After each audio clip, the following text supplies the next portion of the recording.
that probably wouldn't bother him anyway.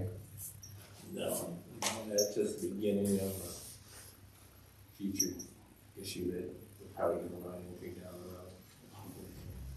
How old was he? No idea. My dad was. All right, let's go ahead and get started. So, welcome.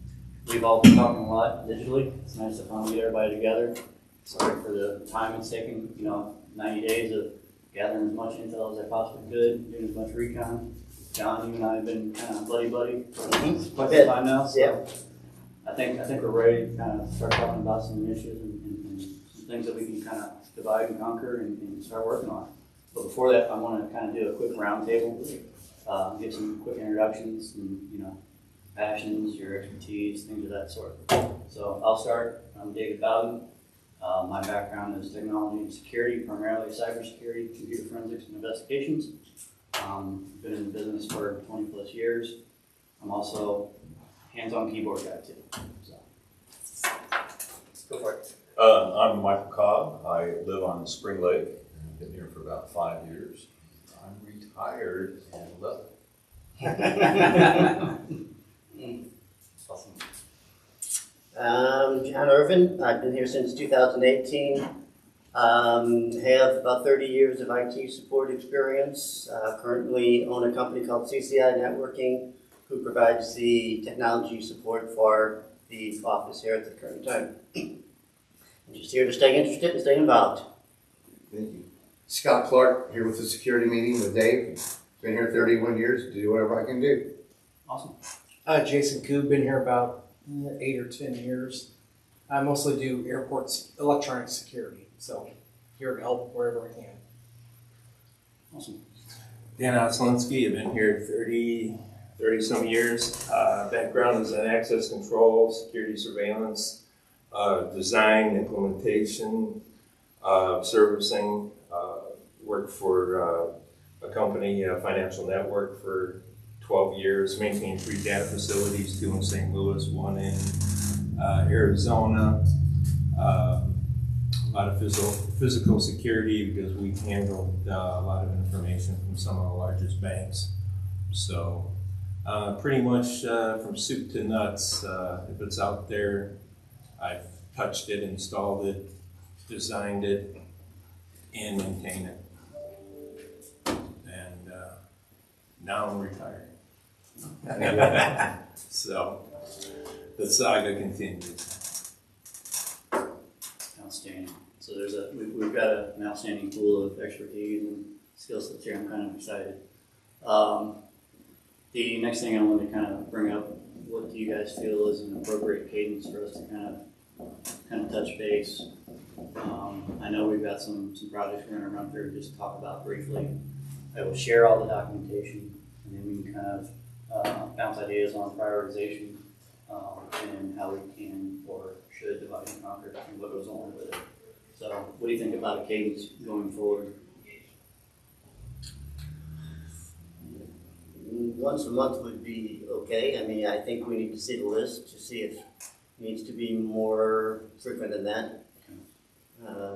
Once a month if it has to be to start off with, but then certainly down the road, go back to once a month. Okay. I would think that would be good. Okay. I'm good with that too. All right. So we're going to jump into the list of what I have discovered through reconnaissance, discussions with John. We've also done infrastructure walkthrough. We've talked about a little bit of everything from layer 0 to layer 7, all the way across the board. We even went out flipping stones over, looking at stuff.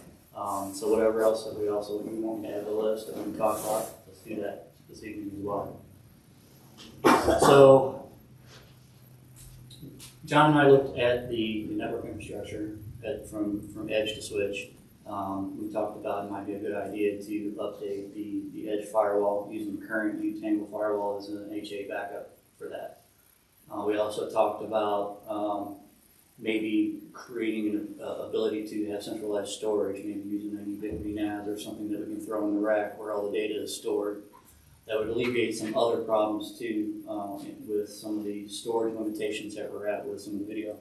So it would give us an opportunity to have not only more storage, but more redundant data storage, easier access, and we could have file share control across office computers as well.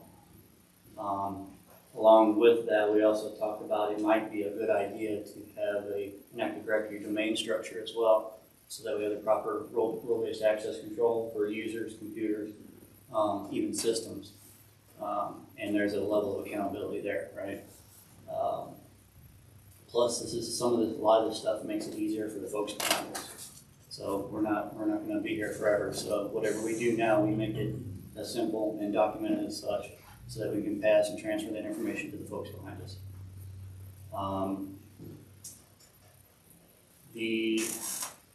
Some of the other things that we kind of talked about was that the road network discovery and figuring out how to terminate that off this network out and off that switch. So basically, I'm of the opinion, what do you got? Well, I mean, do we need to try to bring that out here right now and just Yeah. explain it? Yeah. Okay. So we're doing a due diligence there, finding some more information on that. We have a way forward, and we'll share that once we get to that point. The other thing that we added to the list was, this was off a previous list. When you and I first started talking, I thought it was valid, and we briefly mentioned it in our last walkthrough, was the UPS stuff, the validation for something with the batteries. You mentioned it in our last meeting. It was for the battery backups on UPS in the closet. You mentioned something about that. I meant to ask you about it. That was just replaced. It was just replaced? Yeah. Okay. Yeah, a few months ago it was replaced. All right. There's something else on the list from previous years that talked about adding wireless voice over IP phones. I haven't seen any here. Is that still a thing, or do we want to take that off? The only reason that was discussed was so that Haley could get up out of her desk and either carry her phone with her, or the easier thing would just to get a headset phone for her. Okay. So she could go wirelessly that way, not really a wireless phone, Okay. but a wireless headset for the current phone. Okay. So that's easy. Is that already done, No, it was actually shot down. Yeah. or? Okay. Let me change the notes on By whom? I guess, yeah, the previous board. Yep. that. Yeah, just because at that point, they all wanted it, there was 3 of them. Ah. 3 employees at that point, and it was like, do they really need that? You get up, you get a question, and you walk over to the folder and pull it. That's one thing, but you get a question, you walk over the folder and you can't find it, you want to ask an additional question, how do you spell your name? So now you gotta walk back and get it again. So there's merits for it, and it's definitely, worthwhile. It's not like it's gonna break the bank on that one. $30 or something, right? Yeah, because they're IP phones, they Oh, would need to be able to upgrade to the phone probably itself. That's an easy one. I changed it, updated the notes. I've got noted in here the host updates. I can do that loosely. We can centrally manage that if we do an AD local domain, Diane SEC and do your patching. Our services already do that. Our services do all the patching. What about OS patching? Mhm. Okay. We're on all your systems. They're rolled out, they're still okay. They're rolled out every support. the last Thursday and Friday and first Thursday and Friday of the week, of the month. They're October 25th. True. So we'll need to figure that out. So what are you using right now to patch this? What are you using right now? That's a third party system. Okay. Is it agent based? Mhm. Blinky board Blinky board. doesn't work. Be cool if we can make it work. Exactly. Yeah. I mean, I just think it's there, the infrastructure has to still be there, I would think, unless, it's cut in half or something. Yeah. But it came over here somewhere sometime, Dan, maybe you know even where the software was, on Tammy's machine, or? Yeah, I couldn't tell you. I mean, it hasn't worked for 3 years, 4 years Yeah. now at least.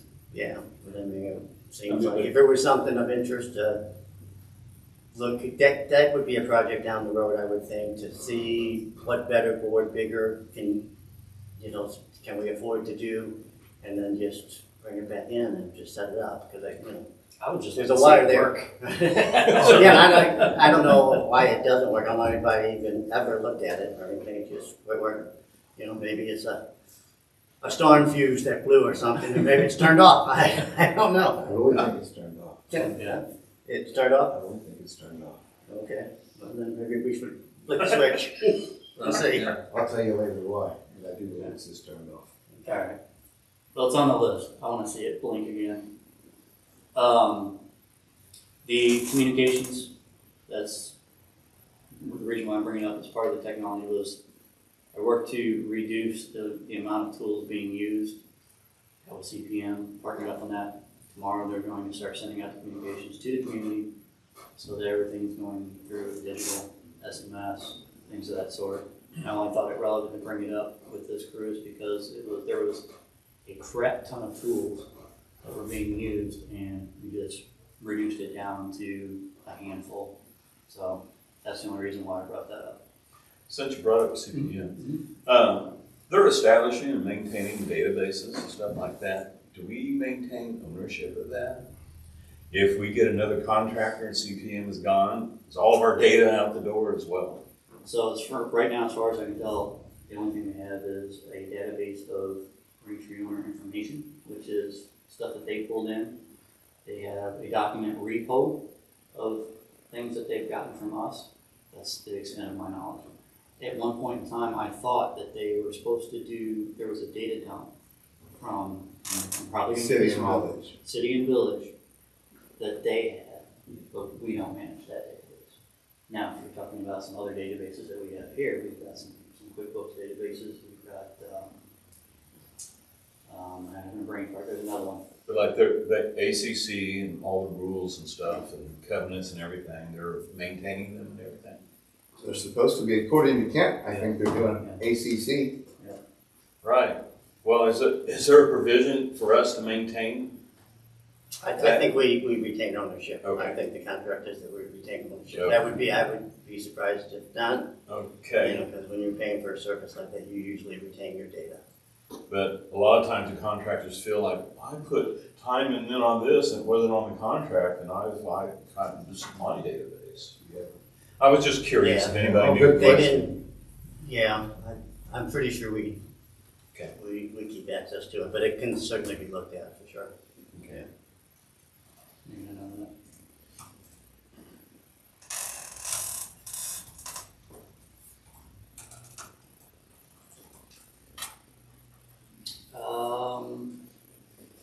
So I have flock cameras on the list completed. Mm-hmm. So we're Up and running. I had this on the list. I'm debating whether to leave it on there. The software licensing discovery, which I can kind of track that down because we've got a Reverend licensing renewal coming up and we've got a QuickBooks licensing coming up. So John Willett is going to get with QuickBooks and make sure that if we turn down do basic licensing, that we can still get the data off our current QuickBooks database. So he's chasing that now. I have no clue who to talk to about Reverend. Nobody, it's gone, isn't it? That's what I thought, but the licensing's coming up and I wanted to ask the question of, do we need to worry about anything else with that? That's Karen Belmont. I don't even know who that is. They don't either. Oh, even? I would say that everything has been, it's a good question, that's why you're putting in your documents right now. So the only thing that would be in of relevance may be our titles and vote ownership and stuff that you get your stickers from. And I know that everybody's being asked again for that same information. So that information apparently did not move over, I guess. Who was the one that brokered that partnership? I don't know who talked about it. Would still be Willett. Okay, well then he should know that. Yeah. And then paid bills would be, paid bills, any bills that were paid. Hey, I thought that was a name. Hey, Yeah. hey. Yeah. No, they would be recorded in there, Yeah. but they're gonna be duplicated over into QuickBooks anyhow, just the actual invoice images are gonna be there. Yeah. The Rever is just an image depository. Alright. And now QuickBooks, are we still using QuickBooks? Right, But, so the I only just reason wanted to to make retain the sure. license. so the license renewal is coming up, and I just wanna make sure, because it's the cloud base, I wanna make sure that we can still have the free version where we can access the data, there just won't be any manipulation of the data in the database. That I don't know. So John's gonna double check and call them and ask them. Normally, you know, if you're hosting your database, you should still have the read-only availability without being charged. Correct, yeah, I don't, But I want Not that one, validation. okay, but is everything closed out of QuickBooks that we don't need to do that? That's a John question. I'm not a finance guy. Right, sorry, that's not really a question for here, Yeah. it's But techie. But he did mention that he was going to ask some questions about that. Yeah. Because I wasn't going to ask those. So, I'll let And everybody if know. we do have to renew it, just renew it down for one license. Right now it's probably 5. Pricing. Alright, noted. The other thing. Put ADT replacement on here. The response and support is just terrible. So I'd like to see what maybe potential options we have to replace ADT. There's also an opportunity based on the network redesign that we could even host our own and integrate physical security into the UDM if we wanted to. Okay. Does that mean a disappointment? A disagreement? Up to debate, work with discovery, I think. I would rather just replace ADT with another service that's responsive. Mhm. But that doesn't mean that the integration with the UDM top rack security for maybe some internal doors for locks, things of that sort, might be worth it. Because the last board just handed keys and some of them didn't work. And it would be either passed off in internal access. Okay, we can go there. Research discovery. It's fine. Yep. That would be a need, not a need. Correct. Right. Correct, correct. So, don't get it twisted. I'd be interested to see if it would be worth it. Let's see, the other thing I put on the list is something I'm kind of working through. It's small, doing the email standardization right now. You know, the board's got director ABC 123, trying to convert all the mailboxes over into something that's more identifiable. That way, the people behind us, they know that it was this person's mailbox, that's the mail that they need. So what that means is making another mailbox, using the naming convention first dot last name, and migrating the mail into the new box, and shutting down the old empty director mailbox.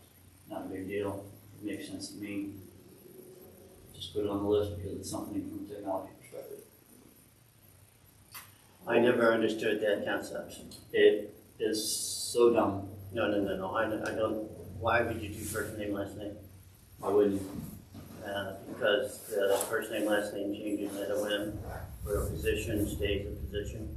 Yeah. You would. Well, I thought it was So supposed that to is, that be committee based, like security committee has an email, Lakeland Beaches has an email. Roads. there are so many mailboxes, directors and numbers on the back end that you couldn't tell from technology security. I don't know who in this mailbox it belonged to. Nobody gave us no information, right? So by giving it a naming convention, when the new person comes on board, part of that process, which would be documented, right, is that they get a mailbox in this particular naming standard. And the position that they are filling, the person who is in that position before, you can quickly identify it, take that mail and put it in the new seat member's spot. Now try to do that when you've got a crap ton of other director and a bunch of numbers. Oh, I get that. The director 1 through 27 is ridiculous, and whoever did that, yeah, should Not too So, bad again. am I not understanding? Yeah, that I don't like the idea of first name, last name, at RainTreePOA.net. Okay, what do you think it should be? Technology and security, But TNS. I wasn't that in the beginning. I was just technology. But it stays with the job. If you move to president next year, TNS gets it. What if they split it back into separate technology and security? Then you take it to technology. If you leave it the name out there, that means that basically, I'll use you a minute. If he was Lakes and Beaches and it actually said Scott Clark, and all of a sudden they find out that we're bidding for Lakes and Beaches for chemical treatment and everything.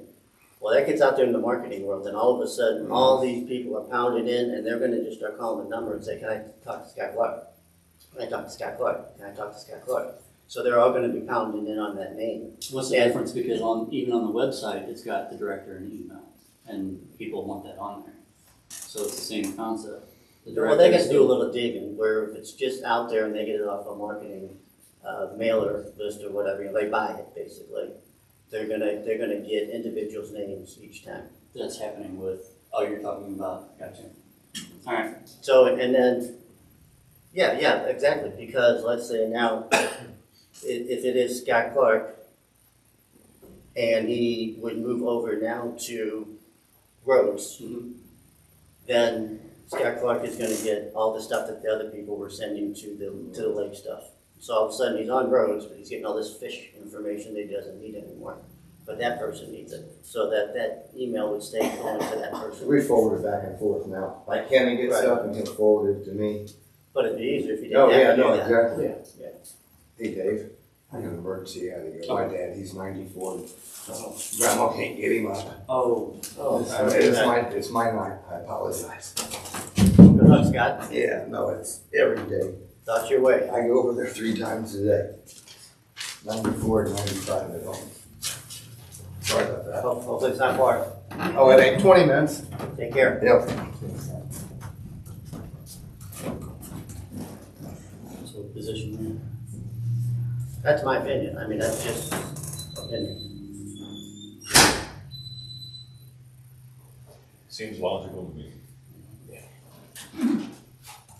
In most of my customer endeavors, that's how it goes. You got a doctor's office, they don't go by the nurses' names, don't go by the nurses. It goes by their position. Radiology, check in, check out.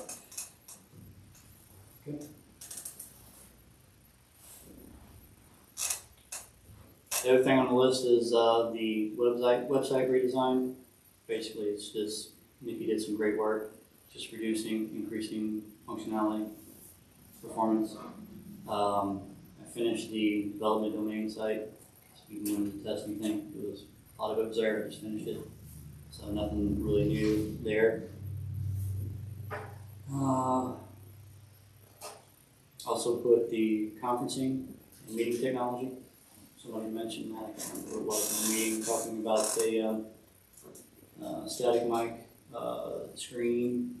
Yeah. It was. Yeah. So I see you have a interface to the cameras going. Mhm. Could you talk about how it works and what you're doing? Yeah, it's just basically done through a Wi-Fi connectivity through the cameras. It streams it directly to the device. You can switch between cameras on the fly. It stitches it as it transcribes it It looked over. real nice on the meeting that I saw. Mhm. Mike did a good job. I'd like to see if we can permanently mount the cameras and make it real easy that somebody just come in and flip a switch and the cameras are on and hit a few buttons on the app and you're ready to go. And that way all the committees can use it. Mike doesn't have to show up all the time and set them up all the time. Yeah, I like the static conferencing room idea for this building. The reason why I put the effort into these is that I don't know where they came from, but they weren't getting used. Right. And the idea is not a bad idea that you can take them with you anywhere and it works the same. So we used them at the Lakes and Beaches meeting. You know, someone else had a town hall, grab them, grab the tablet, hit the button twice, hit record, and you're off to the races. That's nice. So it made sense to try to make these work. Because sometimes it's nice out and maybe some of the committees don't want to be in the office. So it just made sense to put a little time into it, so. But I do like the idea of a stationary conference, mainly because of the integration with your meeting softwares, like your Zoom or your WebEx or your Teams or whatever. That way we can invite more of Braintree possibly through virtual, and they can join in, so. So, to stay on this topic, I came to the ACC meeting, was that Tuesday night? I was impressed by their use of technology finally, or they're moving forward. They at least had the projector out here and they were projecting up onto here. So they had their plans that were being brought in for approval, and they had it up there. But then somebody else had something on their, that had to be a Mac, I guess, and they weren't able to project it when they even switched the cord over to project at that point. But I did ask them, you know, how often they use it, and, you know, as much as they can now when they get it, because they are utilizing CPM. So CPM actually has those images up on their site, and they're pulling it down straight from the CPM portal, which is a good use of it. It shows that CPM is moving forward. So I did mention this, and I made sure that they were, you know, interested in also filming their meetings, and they were. And also, though, the big question is, how can you hear better from this table to you out there? So, you know, because that's always a problem, right? That people can't hear when you're sitting out there, when they're talking here. And also mention that as they were looking at this projector, for one thing, after the meeting, I was here afterwards, and I said, let's just try this. We turned these lights off, and it made it a little bit brighter. But the idea of a big screen TV here would be ideal, and one or two there for the crowd to see and whatever. And, you know, maybe, again, a camera pointing back, a camera pointing forward to get the discussion coming off the table and the discussion coming from the crowd. But, you know, they were all for that. Now, we should probably continue through the list, and then if we can start over again a little bit to discuss your points a little bit more in detail, if that's okay. Yep, let's do that now. Okay. Are you done with your list? Yes. Okay. I support big screen TV. Okay. I think it helps the audience be involved in things, and ultimately, when you come, you can just simply redirect the display of the TV. What you're looking at. Right. I think everybody is for it. Yeah. So let me go back now and take the overall look at things, because as I see this, we're coming in as a technology committee and a security committee. We're coming on a board that is getting their feet set on the ground and moving forward, I hope. Some things are happening, some things aren't. The one thing that we know is not happening as quick as we hope is a timeline or a look for the future, a vision for the future. I know you are taking this and you have your vision, but it's not, I don't know what the rest of the board's vision is for these things, and everything that we're talking about here involves $1 or $2, you know. And I understand the budget was just approved by the board. Is that affected? There is a budget now? Mm-hmm. Okay. Let's try to keep it on our topics. I see where you're going here, because I can't speak. No, I'm not going there. I'm not really going there. No, I'm not going there. I can go there for a while, but I'm not going there. No, but good comment. So my question is, shall we back into this, like how, we can bring all these ideas up. I know where you're going. What's the money? So we can talk do about we have a money drop? You know, is So- it worth talking about? I thought there was a special security fund. that had That's that why 30K. I waited Okay, a little bit to have this meeting. okay, I have a budget approved okay, for us. Okay? These are things that we can do. okay, Now, when you're talking about the conference, let's put a screen here, put a screen here. We're not going balls to walls here with stuff. okay. But I think there's an opportunity to put in a static conferencing with a screen that we can find something reasonably priced and do something like that. Okay. I've already asked for things. I've said, here's what we want to do. We'll fine tune it once we come up with the design and the development, and maybe even get through some testing. Okay, so you're blatantly asking, I want to be blunt about it, I'm not a sugarcoat guy. Are we talking about this stuff, but we don't even know if we got the money? Are we gonna be able to do what we're saying here? It's, What are you asking? it's part of my question. The question is taking that list and prioritizing it, That's, and then yes. and then finding the money for it. I believe anything we can achieve over time, and that's where that timeline is what we need to go. So if you take your little list there right now and you say what's priority number one, and priority number one you think might be the Active Directory server, I'm gonna Yes. give a pushback on that right So now. that is the next thing on the list is now we need to prioritize. And to be honest, my first priority on the list is get that network rack built Okay. correctly. Okay, I gotta come back and say, what is the board's directive on CPM at this point? If we're gonna stay with CPM, and we're gonna go with one employee in the office, and not even an employee, a CPM person in the office, what infrastructure do we really need here? You did, and I don't mean to hit you up here with not controversy, but QuickBooks is on that, what we call server back there right now. And files are on there of documents.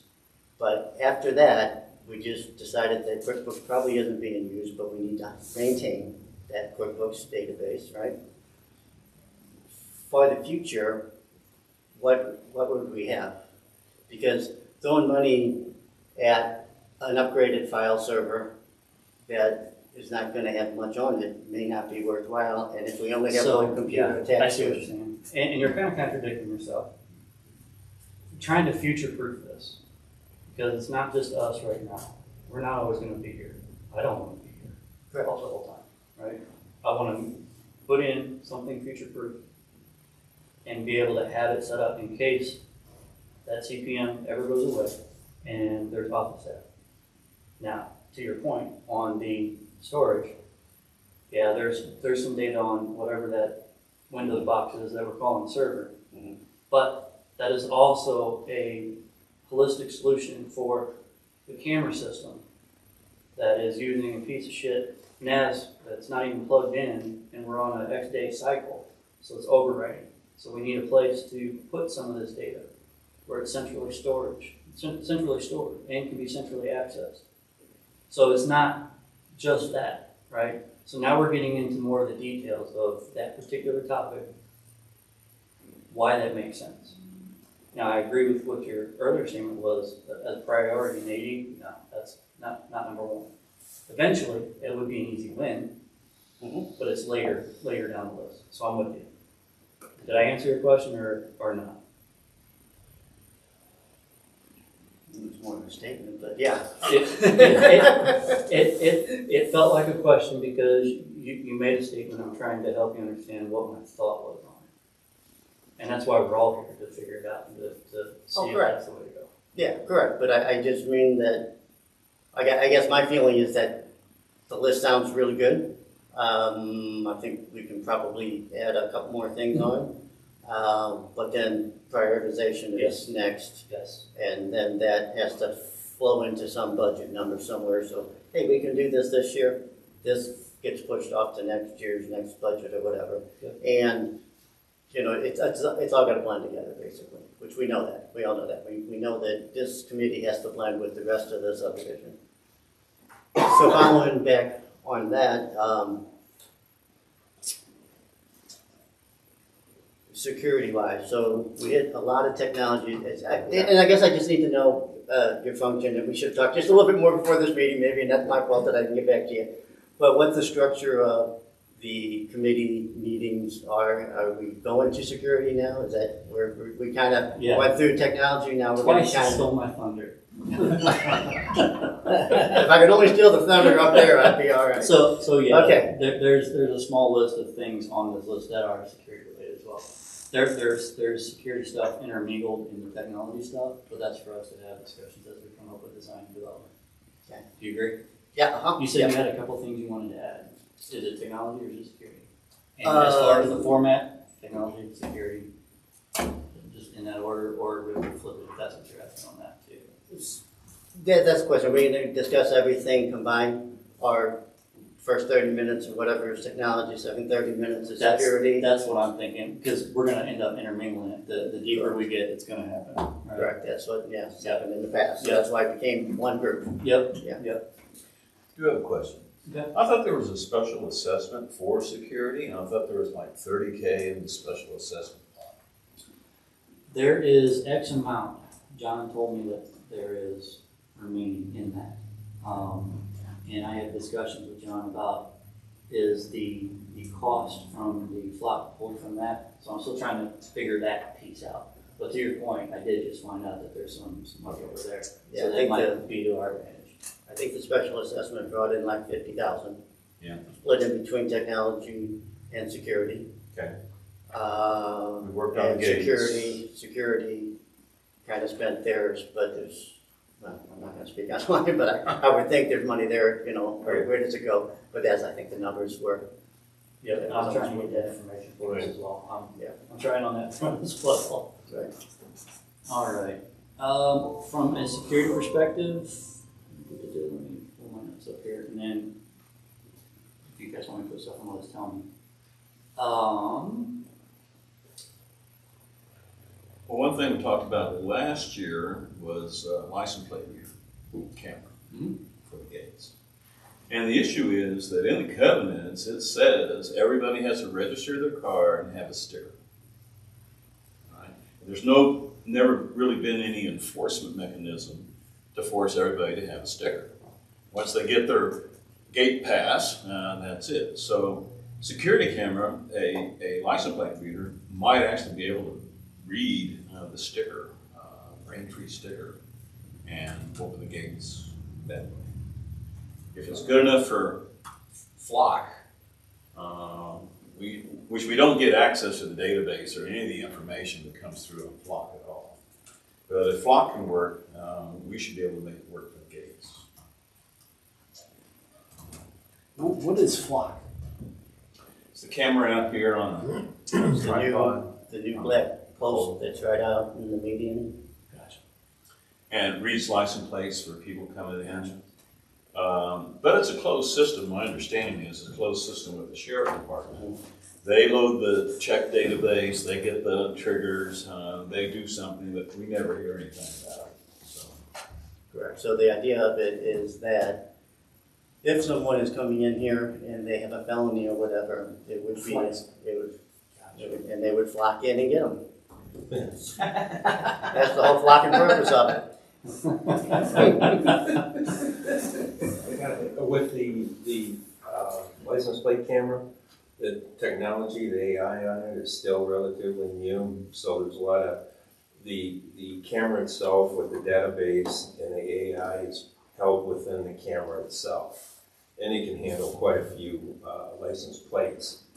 The question is, number one, is the license plate has to be legible. A lot of cars here, plates are bent, I mean, we can do that, but, like an L and a 1 or a B and a 6, there may have to be multiples of, let's say Mrs. Jones that has a license plate. We may have to put in 2 license plates to cover whether it's a B or a 6 or something along those lines. So, yeah, does it work? Yeah, it's not foolproof. It's not 100%. It's maybe 95%, something like that. But the technology is getting better. When they first came out, it had a problem reading different license plates from different states. Now they've overcome that hurdle, and it works pretty good, but it's not 100%. So we can look at it that way. Another option is for gate access. I mean, the cards work great. Unless the card is cracked or something like that. Repeatable, predictable performance. The only issue that we have on occasion is guest access. We can do a lot, there's different options to that. We can require the, let's say the business to purchase an RFID FastPass, affix it to the window. I like that. Not a problem. Works great, okay?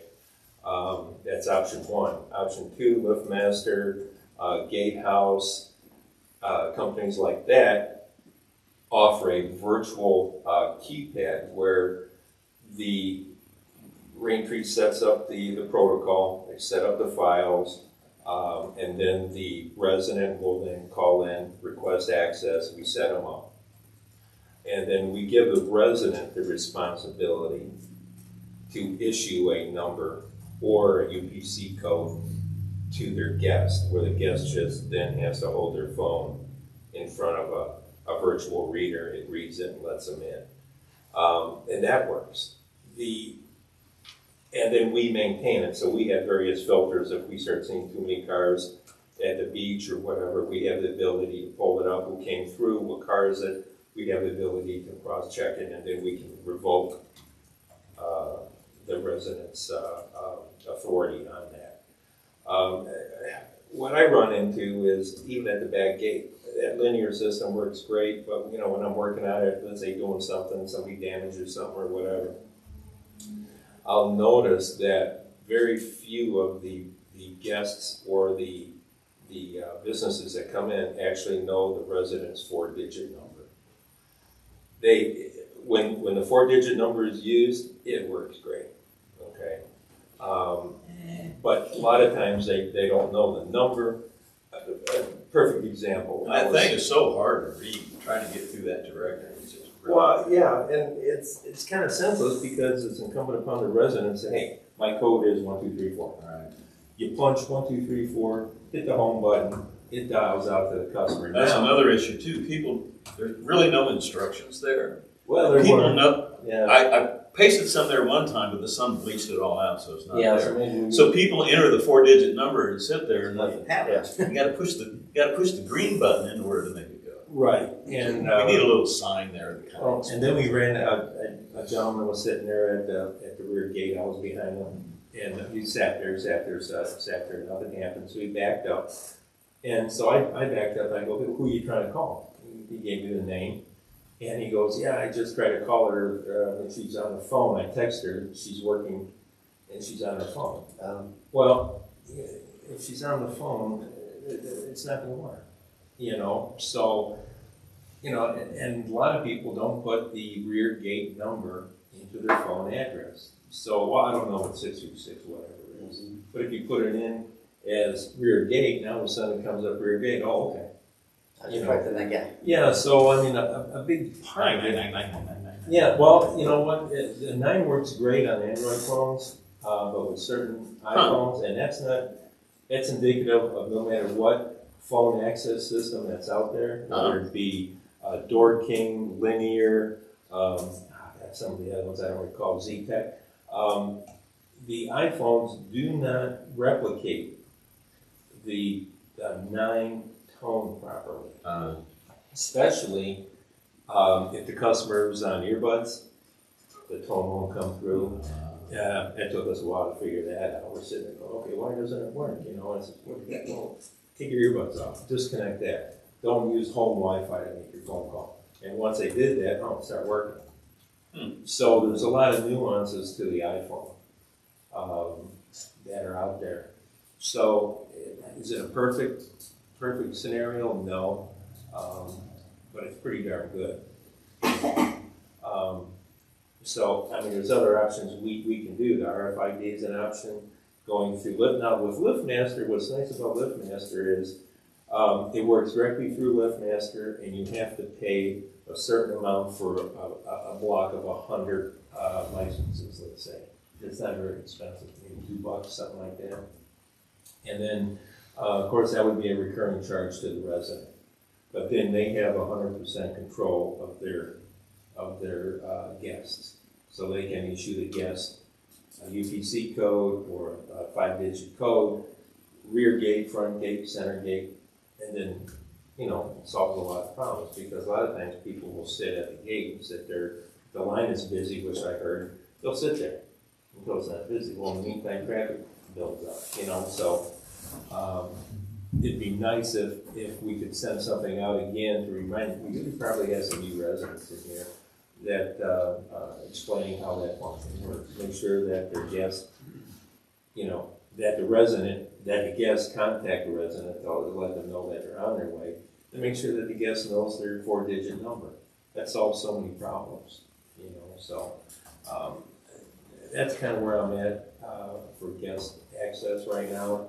But if we just did a fast pass for businesses, like Amazon, I work with Amazon and it works out great. They use their phone and it works fine on all 3 gates. So something very similar to that. I think that would increase the free flow and cut down a lot of the traffic at the rear gate. Or have the resident purchase extra cards. These all things work great. Right, but I mean, you have just gas, so you're not gonna give a card to, you know, just people coming. Well, yeah, you could. Yeah, that's happened. You know, when people give the card to other people. But, you know, then again, when we run through the filters and stuff, we can see. Who's using it. Yeah, and then we can look at the card and look at the access control filter and go, wait a minute. That belongs to a Ford pickup and this is a Ford Explorer. You know, so there's various filters, you know, that we can put in.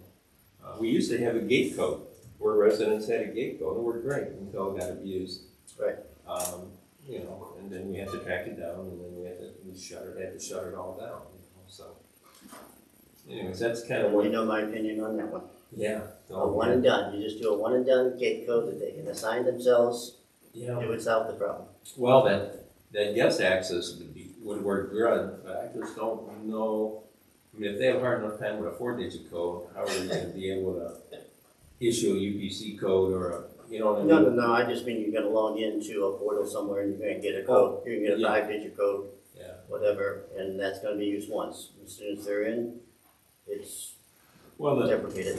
the system has the ability we could issue, a number, let's say per resident. If he's got 5 people coming in, we can issue. Right, because we do that now for Yeah, party code. we can issue, and after the 5-digit code is used up, it eats itself and it doesn't work anymore. Right. So, you know, that's a possibility too. But you couldn't have the, Yeah, but then, couldn't have the you know, office answering that. you're talking office resources, stuff Right, like it has to be that. a portal that they can log in as themselves, and then you know who that person was.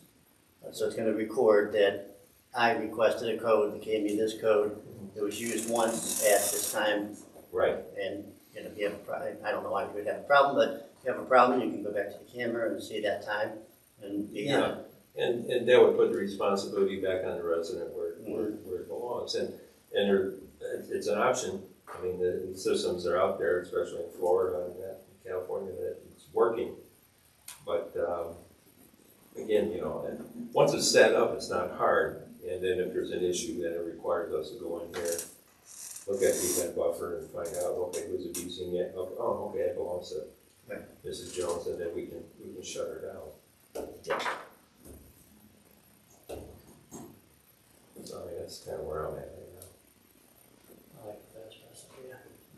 Oh, yeah, it works. It works good. Yeah, but. Well, I don't, I'm be gonna shut negative. up. I'll shut up. Let me think I'll about that respectfully be for a quiet. second. No, that's cool. The only other thing I have in my notes is that I know it was mentioned, Scott had to go, about us having a discussion too, the beach security for this year. Is it gonna be, was it Sherry? Or were you? Sherry. You know, invite her back or? I have no idea on that part. I don't know Sherry, I don't know.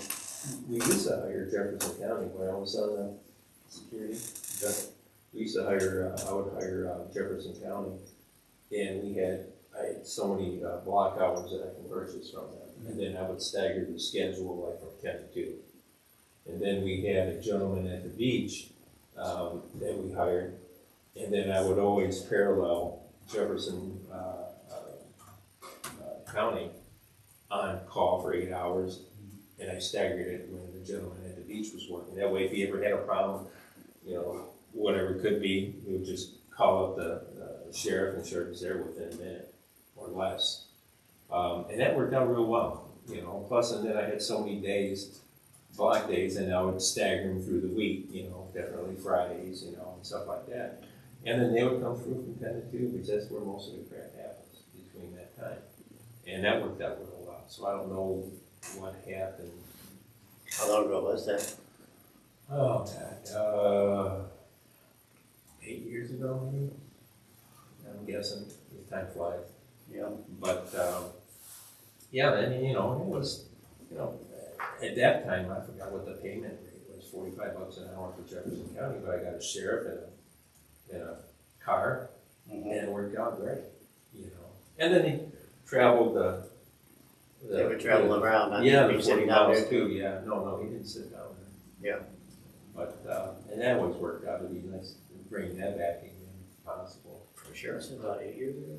Yeah. I'm only asking because I'd like to find some previous financials on that, so we can have some comparative. Right.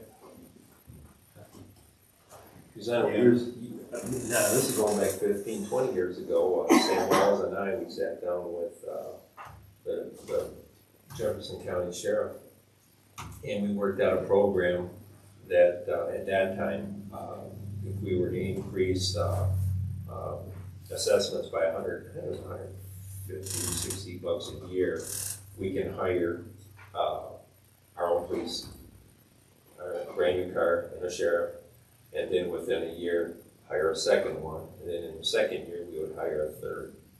So we would have our own 24-hour police department.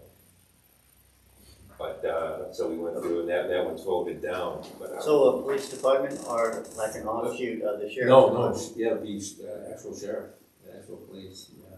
But I mean, it would, if they had to arrest somebody, they'd be They arresting would them be able as a to. sheriff, Yeah, Jefferson County Sheriff. yeah. So I don't know if we want to review that, go through that again, and see what's even available. That may not be a bad idea to resurrect that again. Mhm. Mhm. Yeah, I mean, I think that's, more of a priority than any of these other things. Yeah. You I'd know, be like- interested to see the cost comparison and then resurfacing that justification as well, compared to what was in the past few years. And on top of what is the solution for whatever the enforcement was down at the beach in terms of if they didn't have a sticker, did they give them a ticket? Did they tow it? Well, right now, well, back then Jefferson County could not uphold our rules or our laws, but they could arrest for, you know, failure to pay time and attention, drunk and disorderly, drug use, stuff like that. And that pretty much kept everybody quiet, it really did. Now, I would say probably in those 8 years, a lot have changed though. Oh, yes, yeah. Between people's attitudes down to the amount of people that are there, Yeah, you know, or just the amount of people that live out there too. so, you know, that might be something we wanna go back on and maybe get a hold of, I don't even know who the sheriff is now. It wasn't, I can't think of his name. We have to sit down with him. I'd be glad to not know him.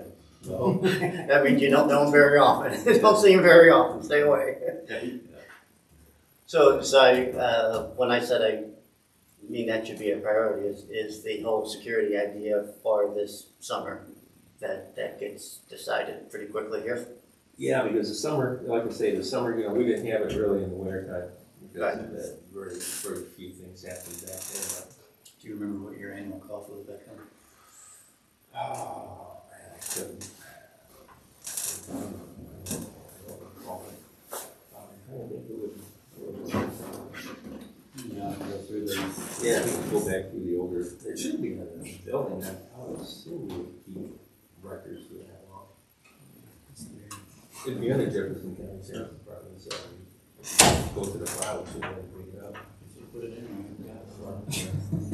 Yeah. Wrong meeting.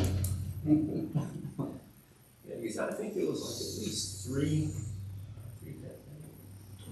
45 an hour for a week. Well, that was back then. $5,400. Yeah. But it was like four, some of them were like 6-hour shifts, you know, weekends were full 8-hour shifts.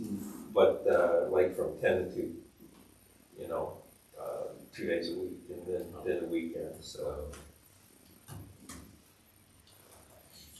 So that is a concern, right? Like an immediate concern. How do we see what's going on, because if you don't know, if the board hasn't discussed that before that, are we supposed to be taking care of that at this point right now? Discuss that before that. What? Let me start over. If the board hasn't discussed the current security situation for the beach right now, it's pretty much real close. Are we now responsible for that and have that in our hands to take care of right away? I would say let's not wait and bring the option. That's my opinion, that I haven't seen a whole lot of discussion on it. The last thing I've heard was talking about Sherry. Right. I think, to be honest with you, when we go out again, it is what it is. We need to come up with a couple of solutions and say, here's the option. Okay. You tell me if I'm right or wrong. I want to maximize our time. I'm not here to play guess what the other person's thinking game. Right. So what do you think about that? I think that's the way it should be, if that's, I think we need to be prepared for you to present that at this next board meeting coming up with, we're all for, or at least we think that at least having Sherry here is something better than nothing. And if not, time to figure out how to correct the nothing at this point. okay. So that kind of plays into, after this meeting, I'll put all this stuff into this list sheet. I'm gonna share it in our teams. I'd like us to work together, prioritize it, and then start hitting the top priority. Right. And you just said that, summer being right around the corner, obviously it's gonna be up there, right? So I will take that opportunity, because I'm already guesstimating that it's gonna be a priority. I need to give John, I need some financials, I don't know where they're at. Maybe we do a guesstimate based on time, between Sherry and or the sheriff option, and just present in the interim. We do Sherry, okay, and then we look at this is what we're kind of guesstimating, but give an idea of this is also what we're looking at, so we're not spinning wheels for somebody to say we don't want to do it. Right, wrong, what do you think? Yeah, because even if we make it through this year with Sherry and then start to dig into these numbers, again, that's presenting it now, okay, we've got our budget, we know what we're spending, we know that next year's budget needs to be this number now, Agreed. because we need that for the security. Agreed. And you know, let's play it out this year with Sherry if she's wanting to do it. And That's the other everything's thing, I good. had never talked to Sherry, so I'd have to ask Scott Yeah. that part. I don't think I do it better, Okay, so. yeah, and I think it's all good. Is anybody here one of the beach people? Mike? Yes, you're talking about my wife. Okay, I think, I'll go back to the fishing and ask you a question. I've heard really good things about Sherry on the beach, take care of things, whether she's on the clock or not. I think she was very dedicated to it. Yeah. We should have two people involved. One person's, there's always certain numbers, we should have two, at least maybe somebody by the boat dock, or from the boat ramp. Because we used to have gentlemen at the beach, and then we had a gentleman at the boat ramp. So people without stickers, you can't watch, you know. And then if there was ever a problem at the beach, it's just a phone call away to the boat ramp, and that person's over there. Especially in today's day You know and what age. happens at most meetings like this? Somebody has a good suggestion like that, gets volunteered for it. Yeah. No. I don't have a temper. And also, I think we used to have body cams there too. Really? Yeah. Really? Dang. Wow. Yeah, we had body cams on our beach also. You're sitting next to the tasers. So I don't know where those are. Yeah. Where's that? Is that why this closet is locked? So yeah, it would just people act differently when they're on camera, too. Especially if there's an issue. Then if they do call Jefferson County, the county shows up, then they have a record of what happened. So sure, who's ever at the beach should have a body cam. Interesting. That's awesome. Yeah.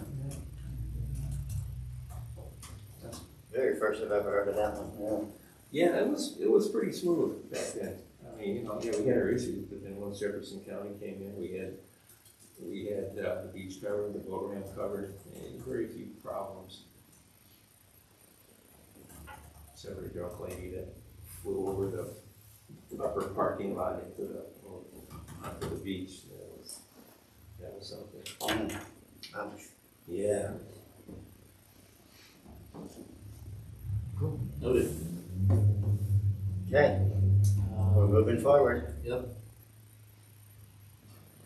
That's my list.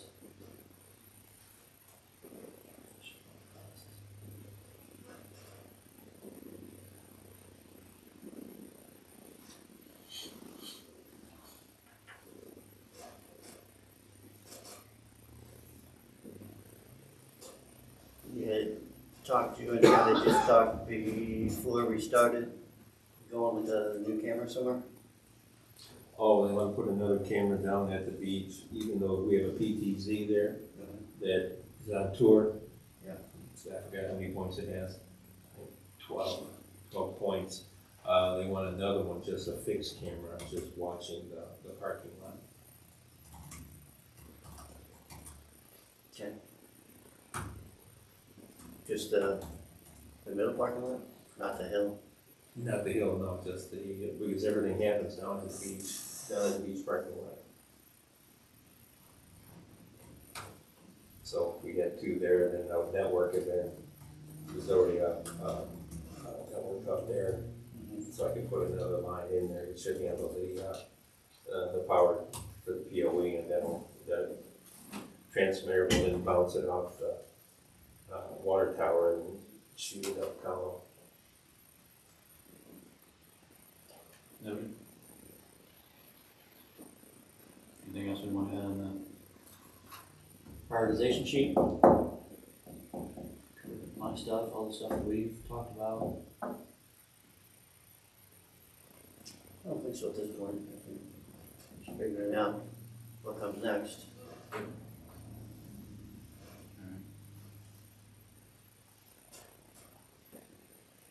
Final check. So what I'll do is I'll get all this compiled in Excel and I'll throw it up on our Teams share. And then I'll add a column, we'll put a scaling system in there. And we'll rate it, and then we'll compile a prioritization, and then we'll hit them. Is there anybody that didn't make tonight that you had on the list? Matt, Matt Clark. Matt, and Scott had to go. Okay. So I can call him and update him on Okay. where we're at there. He's really good with the flock data. He's showing me some analytics he was running through. He's pretty good. I think he can help us with some grabbing some data points where we need it as well from that. Like the multiple codes being used thousands of times in 2 different places at once, that kind of thing from a security perspective. Analyzing that data. Okay. So, Have you know that off the block? off the block camera and the gates. Yeah. So he's been working with. We have access to the flock data? No, No. No. just numbers. Yeah. How many have entered and how many hits they had. Oh, I see. So, I think, like to see that from you, maybe as part of your monthly report to the board, that here's the flock numbers for the previous month. That we had so many people come in, and the sheriff, it had 41 sheriff hits. You know, not that they did anything, but we would at least know that, 41 times a car came in that had something that they wanted to know about. Yep, I think that's also, it's a minor thing that's on the list, but I know it's from before I joined the team, is that getting your stats list right. And higher incidence, this is what occurred, here's your access, here's your, a good statistical report out each month. So I agree with you there. Yeah. Yep. So that's where we kind of came up on it. I was doing some work for Wright City, and Wright City on their website, they just had that kind of on the bottom every day or whatever. That's a good the idea. Updating of what the flock camera does. So, yeah, do that too. And it reports how many hits it has? Yeah, how many like red flags? Yeah, Cool. It also gives you how many entered, how many. Yeah. It's how pretty many cool. going? I didn't think it was that good. I think the last I looked, it looked 1,600 in one day I saw, and that was a normal weekday, so that wasn't crazy. Because in a month's time, the front gate will open 18,000 times.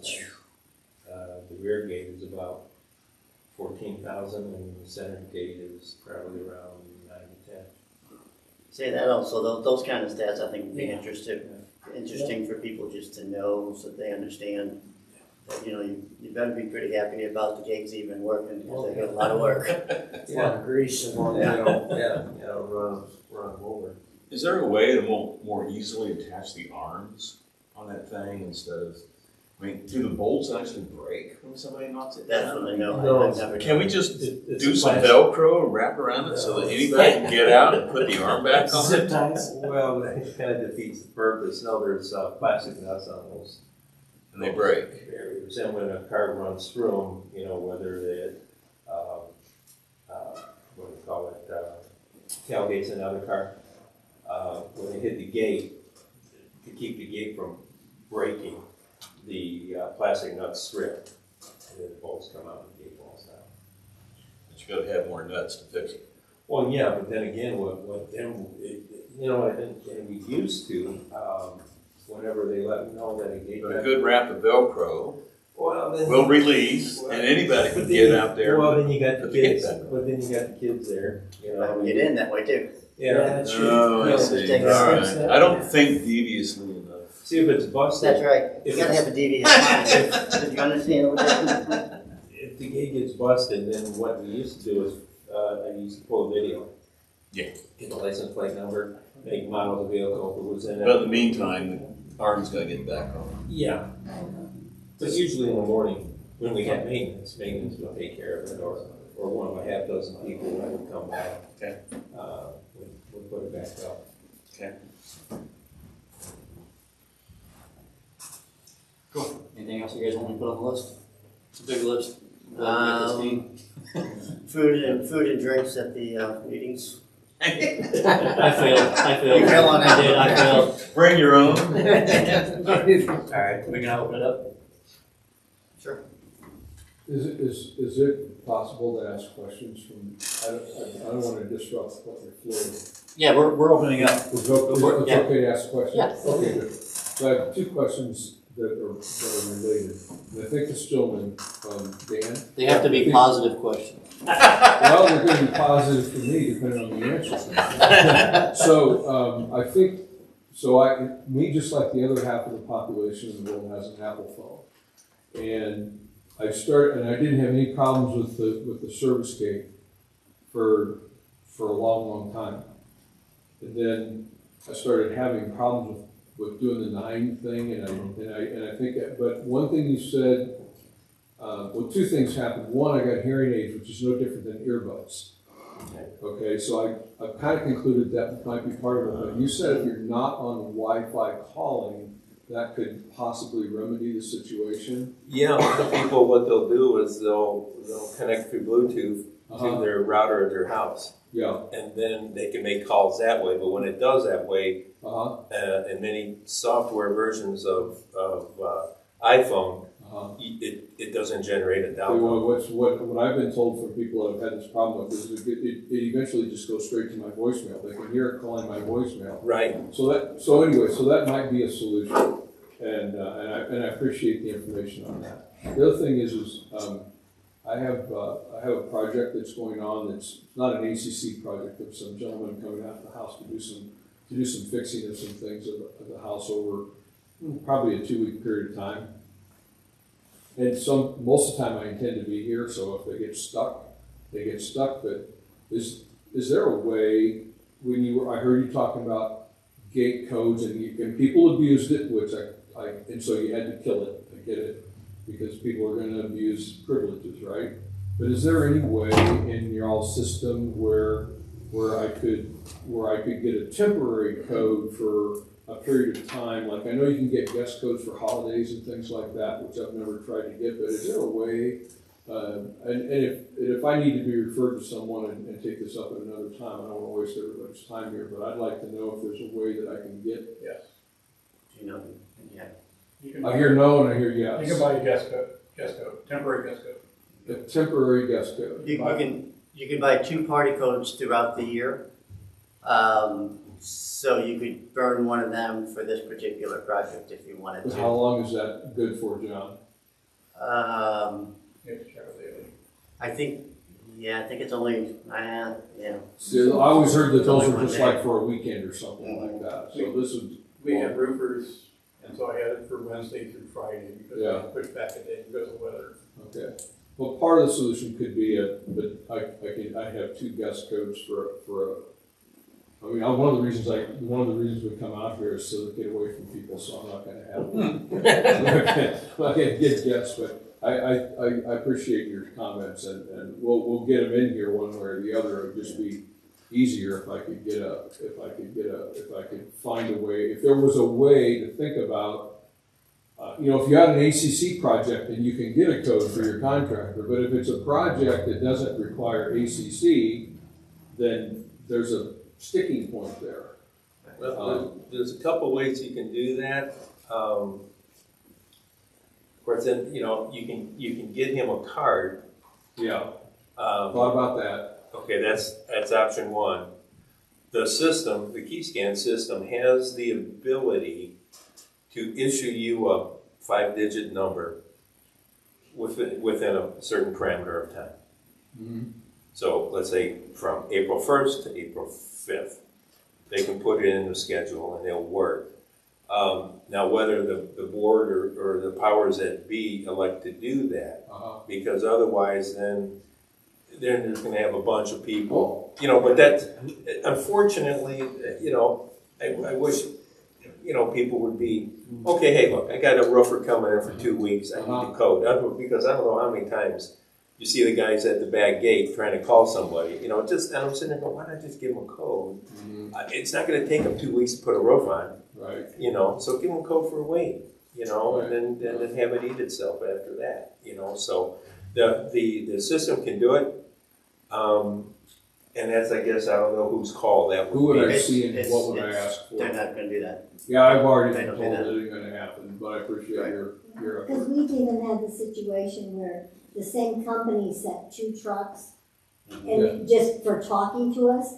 And one truck went to the back, got through, and the one right behind him couldn't get it to work. So then he's got a backup line, so now he's gotta get everybody back here at the country club to back up. So he can back up, and then he comes back up here, and then I drive up, and I have my extra card that I use for the golf cart, and I say, here's your card to get in, here's my card, follow me home. I mean, it's And It's they're an inconvenience, back but in the it's just game dumb. because- Well, the other option would be to give him, like your golf cart card, in hopes that he gives it back. oh, no, that's the first thing we do. They have my card. And then if you had to, then you can call yourself on the controller. If that works. Yeah. It does. See? It's just, sometimes it works, sometimes it doesn't work. Yeah, there's, I just need everybody at country club. yeah. Well, I think that's what it's really come down to, is that we say, we're not even farting around with the code, we're just gonna pull up to the guard shaft, I'll come up and get you, I'll give you a card, we'll go in, and it's, good security is all about inconvenience, I completely understand that. Yeah. I completely understand that. Yeah, so that, can the system do it? Yeah. Can it set up a schedule? Yeah. Can it set up a series of uses, 10 uses, and it's done? Yes. Now, whether or not, the powers that be determine, Yeah. that's, Might be easier just to do what I'm doing right now. yeah, but I mean, If I can get that. you could always ask, say, Yeah. So is it CPM that would set that I don't up? know. Because that's the only people who got it. Or Haley. Haley would, Yeah. Oh, okay. yeah, because that's controlled locally here. Yeah, because, that's controlled through our database, so. I'm sure I'm not the only person, we're not the only people. No, but I mean, it just that have makes these sense, issues. So, So it makes, yeah. I don't know if it's a use-by-use issue, but I mean, if it's only for 2 or 3 days, then you gotta worry. As long as the resident initiates it for 2 days or 3 days. But what I've heard is that even the residents abuse it. Yeah. So the residents are letting their nephew in because he's in town from college. So Gotcha. they get a code for him, all of a sudden he doesn't know the rules, so now he's giving it to his girlfriend, his Right. girlfriend's Well, giving it then, to her other boyfriend, In and then that the other case, girlfriend. then issue a 5 use and out. Like if he's gonna be there for, how many days, 5 days? Well, I don't know, I've got a window guy, a siding guy, there's a bunch of different people who fix this project, and so Gotcha. that's, and I understand it's gonna be a big inconvenience no matter what. I guess the only reason I brought the question up is I know that I'm probably not the only person that's had this thought in their mind. We've talked about it quite a bit about how we're gonna do it, because this isn't our permanent residence, how are we gonna figure all this out? Right. We'll figure it out, because it's our responsibility to take care of our property and deal with everything. It just, the hurdle seems arduous, which I understand, because it should be arduous, but it shouldn't be impossible, Right. which is what it is. Let me get all the So- aliens. At one point, I know there's a little bit of a discussion that would help on a lot of these things possibly, but it's way more expensive than we could do for the next few years, but to have a separate lane for our residents to come in that back gate or one of the gates or something. So you have fast guest access lane as a separate lane from the regular people. So then if that one, it probably won't get backed up because you won't have so many people, and if it does, well, it's all guests. It's not the residents who are coming and going. So that, in the long run, that could be a fix, it could help with the problem. But right now, the space isn't there at any of the gates to do that, I think, and the cost and the work around it to get that to happen. Well, gentlemen, I appreciate, the time that you're putting into this, and I know it's not an easy, and it's really hard to make more than one person happy at a time, so it's just maybe food for thought for the future as you're putting together your priorities. And it is a low priority, I understand that, I wouldn't expect you to stop everything you're doing and fix it, but it seems to me that it's gonna be a reoccurring issue with residents throughout the entire development. And it might be something that you could come up with that would be a feasible solution for those types of things. Not to let the ex-girlfriend of the nephew that you don't like anyway come in. I get that. I mean, I'm not for that either. Awesome. Thank you for your response. Thank you. Thank you. Anybody else? I have a question. I never thought about this really until tonight, but as you were talking about the gates and how they're put together and breaking, and I never knew that. But I had a situation where I was tailgated one night coming in. It was like 11:30 at night. And, I got my warrior thing on. It's like, oh, you're just gonna wait. You're not coming through. You're gonna stop. And then I went, and the guy literally speeded around me and went up, and it was kind of a scary situation. So, in light of a situation like that, what's the best thing for us to do if you're being tailgated for us, since we're talking security, and for the gates? Is it best to stop and let it go down and then come back up before they try to come through, or I don't know how much time you have there. Yeah, those are on a timed access window. What I do is I'll pull I can usually tell if somebody wants to tailgate me in. I'll pull through the gate and then I'll stop. And then they're right behind me. And I'll just stop and I'll look there. And then, they'll be flapping their hands back and forth, It's usually when I get out of the car, then they look at me and then they'll back up. And then the gate will close. In your particular instance, in today's road rage, and sometimes it's better, hey, you know what, mark the time down, time exactly that it happened in the gate, call the office, because it's a $250 fine for tailgating or breaking a gate. Okay. That way you're safe. Whatever information you can give us, maybe get his license plate number if you can, make and model of the car, if you can. Maybe use your phone, and take a picture of it. I tried that. Sometimes it's easier said than done, Yeah. But the more information that you can give us Renee, then I can pull the video on it because we have 4 cameras at each gate. Okay. So, you know, and we're pretty good at tracking people down. So if that's the case, then what I would do, what I have been doing, I haven't done it for a while, but what I would do is I would pull video from all the cameras, do whatever I can do, and then I would fill out a form, and then it would go to security for them to look at, and then he belongs somewhere, you know. And sometimes if I have to sit here for 2 or 3 hours looking at all the gates and trying to pick that car coming back, you know, to pick up maybe another part, maybe you got a partial license plate. Well, sometimes I'll spend hours, okay, I know he's in here, so I can sit there and pull the gates up and I can try to fast forward through them, try to get more information, but then I fill it all out, and then it goes to security, and then they'll look at it, and then they make the decision. Okay. So Yeah. can you not search on trucks or car make or blue car? Well, now with the flock, we have an additional way of tracking people down. So between our cameras and flock, the chances of capture are much better. Okay. Cool. Thank you. When you say you take it to security, so is that this committee then, or? That's what I was gonna ask too. Well, you know, it used to be. Now, I don't know how it is now. And it wasn't in the last board, but it used to be. I don't know if you guys are familiar with Joanne and Sue that used to work here at the gate. What used to happen is whenever a gate got busted or whatever, they would and Tom, who was head of maintenance, he used to fill out a partial form.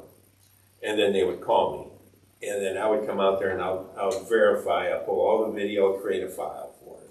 If I got the license plate number, which 99% of the time I did, then I have all the supporting paperwork. Then they would look at it, and then what they would do is they would have 4 or 5 of these, and then they would submit them to Jefferson County. And then within 2 weeks, 2.5 weeks, Jefferson County would fill the report back, the license plate, who it belonged to, and everything. Once we got all that information, then we would send the censure out to the resident. So that came up in my thought process too, is that we probably need to, especially me, I wanna know more about the process, right? Because of something happens. Finding somebody? Something to know when an incident is put in, how it's being done now, probably needs to be a little bit more formal, because there are points where, okay, we have to hand this information over to authorities. Right. So I think it's something that we probably need to discuss and lay out as a process and what's involved, since we're on now. There should be a paper trail, because Yep. once I do my job, once I got all the evidence possible, all the different pictures, all the license plates and everything, I sign off on it. Then it goes to the next level. And then that's where the powers that be make that decision of what we're gonna do. But I do everything that I can and give them as much information to make sure that if it does go, that there's no, we got one kid busting the gate 3 times where the parent paid $750. He didn't, Yeah, when sometimes. you know, So when do you think, when was the last time you had to do one? it's been a long time. It's Like before October? oh yeah, way before October. So that's what I mean by we need to lay out the process, right? Yeah, because it's been, I think that's been taken over by one person, and it's being run by one person at this point. Yeah, and that's why it should be something that we should get together and focus on and lay that out, because now we got a kick-ass team to actually bring it together, right? So I'm gonna put that on the list. So then that, as part of our procedure through this meeting going forward, I think that should be what is, do we have any incidences to look at, basically? I haven't pulled video on a broken gate. God, I can't remember how long. Had to be since Cowboy. That's been a while. Yeah. Yeah. Yeah, it was just, I don't know if you're familiar So- with it, but, you know, I call them cowboys. He wore a hat, big old 10-gallon hat, and I don't know if he was high or what, but at the back gate, he beat the shit out of our reader, just sitting there, reaching out of his car, punching it. busted the whole box and everything. And then, so, but the thing is, he had his gate card in his hand. So each time he's hitting my reader, it's registering who it is, you know? And I'm just sitting there going, okay. So I pulled a video on it and they pulled his card. Well, he comes in at 2 o'clock in the morning at the front gate. Card doesn't work. So he gets out, kicks the reader, then he goes there and kicks the license plate camera, knocks it right off the mount. Then he goes to the front gate and bends it up at a 90-degree angle, and he drives through. He comes back about an hour later, 52 minutes later, thinking, oh, well, I better steal the camera because it's got video. So you see him pulling this camera 3-4 times until he finally busts the line that goes into the box. So that's when he went to court, you know. But yeah, that's the last time. I mean, these are the people that we have. It's not, you know, we're blessed with more than our fair share of village idiots here. But you know, that was one of them. And one time there was a girl put a bag over her head and cut the holes out of a garbage bag, and she's kind of waddling around because I don't know if she didn't cut the hole big enough, but she finally gets to the rear gate and she busts the gate. And then on their way back, she runs into the 42-inch gooseneck, so she runs into it, staggers around a little bit, and then but the whole time the camera.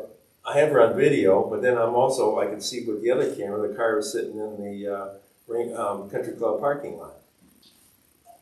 You know, so, I mean, anyways, I mean, these are kind of the stuff that we deal with here, you know. And nothing good happens after 11:30, 12 o'clock at night. You know, so, but yeah, like I say, the last time I pulled the video and created a file, we need to bring that back. Every time a gate is broken, there should be a judgment made whether or not, okay, why? Did he? A lot of times people will present a card or whatever, the gate would open, they would just sit there and read the what's posted on the board, and then they go, oh shit, I gotta go. And then the gates, it's time, so the gate's starting to come down, and then they drive through and they bust the gate. So and that's an honest thing, but a lot of times they'll come back and say, hey, I'm stupid, what can I do? And that's cool. We put the gate up as long as it wasn't all bent up or whatever, But when we had those new gates put in with the lights, it was a heavier gate. And when those get busted, you just can't bend those back, That's why we went back. And they're a heavy gate too, so that's why we went back to the phone gate. It's safer. It does less damage if it should come down on a car or something. So We can just put them up at Christmas time, maybe. well, I'm working at putting lights on the phone. Oh, So Dave? I think you've been working on cleaning up the website. Yep. I know there's some things that are on both our website and the CPM portal. Mhm. There are incident reports on both. There's calendars. Our calendar isn't updated on the Braintree. Mhm. Maybe you replace them and just put a pointer to the portal or something like that. Just so that when people put in a ticket, incident ticket, it goes into one place. Everybody goes to the same place, and it gets. Yeah, so I just cleaned up the forms since they're already in CPM, so that page is cleaned up. Okay. I also redid the Technology and Security Committee page. I left the incident form on there because it made sense. I was gonna talk to the guys about that and see, it's quick, easy. It's better than trying to remember to quickly log in when you can just fill out a form right off the website and send it in for an incident. But to your point, yeah, that's pretty much the direction we're going there. I have a question, this may be a little premature, but I know Scott at the Lakes and Beaches meeting is talking about putting in restrooms down at the beach. Have you guys thought, if this goes through, what is your security gonna be on these bathrooms? Because as you just mentioned, we've got a lot of Village idiots. Not, yes, a lot of village idiots around here that are not gonna be nice to those bathrooms. Well, we caught some kids, last year throwing rocks in the porta johns, and then we caught that cowboy kid guy again kicking the porta johns over, at 2:00 in the morning, so. Yeah, I don't know, it was a mess. I think so. I think that is pretty well shelved for right now. It's what, I'm The whole sorry? bathroom is kind of just put on hold at this point, so I don't know that we need to be as concerned as we were at one point, that it's happening and happening quickly. Where'd you hear that? I heard didn't hear that it. yet. Huh? I didn't hear that yet. I did. I didn't. So where'd you hear it? Jim. I was just curious, just making sure, because I didn't. Correct. Right. Correct. Yeah. Okay, well, I was just concerned about that because, I mean, just this week we had vandalism on the golf course. I know that's not part of Braintree, but, I think it's something, if it does happen, that needs to be put. And I do consider that as part of the Braintree security though, because if they're there, they went through it possibly to get into Sure. Braintree. So that's a security breach, so I do feel that is, Okay, good. it's the golf cart's problem, but it also affects us as the community. Exactly. So, yeah, and overall, cameras at the gates are really good and everything, and it would be great if we had a camera system, at a bunch of different corners or whatever, then we could see a lot more stuff. But that it's not really feasible, and let's hope that we can run out the village idiots quicker or something. Well, and then you mentioned that. Okay, Betsy has had a question back there for a long time. I'm sorry. I just wanted to make a comment. You made a comment that you were wanting to see if you could use the license plate readers to read the stickers on the cars. Well, I just want to clarify that the stickers don't have to be on every car that people. I just read it in the covenants yesterday. You may have read it in the covenants, but the last board and everybody made it very clear that the sticker is only for parking at the beach. It's not for anything else. Then And we so if should you have a change car, we should change the covenants. Well, if that may be so, but that's. I so- personally So. like to have every then- vehicle registered and a sticker on every vehicle. Well, I agree. agree, and I'm saying you're the security committee, so maybe you should bring this up to the board again, because there's a big difference of opinion on who has to have a sticker and who doesn't. Well, couldn't you do that through the RFIDs? Not have stickers, just do the RFIDs and not have They're not stickers. tied to the cars. What's not tied to the car? RFID. Well, it was. You would register it to the car. Oh, you mean, Yeah. so that's a whole new system. Correct, that would be a whole new system. It's a whole new system, and the problem was, it was reading it 30 and 40 feet away. Oh, So it could read the car behind you, Yeah. potentially. The other problem with that is most of us have all of 10 of our cards handed out to our kids and family members and everything. Well, that's an RFID for every one of their cars, and today they might 90% of the time be driving the family minivan, but, so they don't get one for the pickup truck, and then next time they're coming out to help you with the pickup truck, and now they can't get in. yeah. That type of thing is kind of it's the best system, but it also has the most complications to it. So in that case, with the pickup truck, you go to the back gate and you use the code system, right? So then you get in that way. So there's a way around it. If you have your car serviced and it's going to be in the shop for a couple days, that means you're going to the back gate every time. Okay, inconvenience, but still, is it worth it? Maybe, yeah, probably is. Security. Yeah, it's the inconvenience of being secure.